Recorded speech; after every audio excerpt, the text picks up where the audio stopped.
What was your first Hotmail or email address? Do you love it still? Is it cringe? Would that be relevant or as cool in this current day and age? The exact same thing applies when you're trying to think of what to call your business. And I always say to all my makeup artists that I train is to just run with your name. It's original. It's not going to get confused with any other name. You're not using generic made up beauty terms that are really hard to remember. And it's not going to date. It's not going to go out of fashion and be cringe. Some makeup artists have said to me, oh my God, my last name is so hard to pronounce. Like no one knows how to spell it. Everyone always gets it wrong. But my argument for that is that it's instantly recognizable if you saw it in writing. You might not know how to say it or pronounce it correctly, but if you saw it anywhere written, whether that's social media, a website or whatever, you would instantly be able to recognize it the same way that you would recognize a logo. Using generic names like beauty, made up names or creative spelling is honestly the quickest way to allow, or maybe not allow, your customers to actually locate you online. There's nothing more frustrating when you're like trying to think of this business name. You're like, could it be this or could it be that?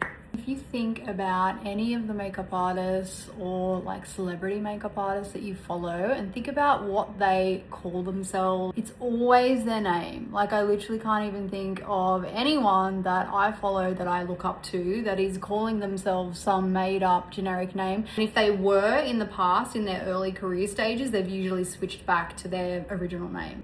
I always encourage all of my makeup artists to have their name running everywhere. Their website, their email, their Instagram handle, their TikTok handle, everything should flow and not be all these separate names. I have seen that happen a lot, particularly for female makeup artists where they have gotten married and they obviously have changed their name, but their emails or their websites are still running with their maiden name perhaps, and they're going by like multiple different names. The only time I would ever suggest that a freelancer went by a generic made up business name would be perhaps if they had a store, they had staff, maybe down the track, just maybe they wanted to sell that business, then obviously you don't want to have your name attached to that. Anyway, that's just my thoughts today from a makeup artist that has been doing this for like over 20 years. I've trained thousands of makeup artists in my time. Take from it what you will, and good luck.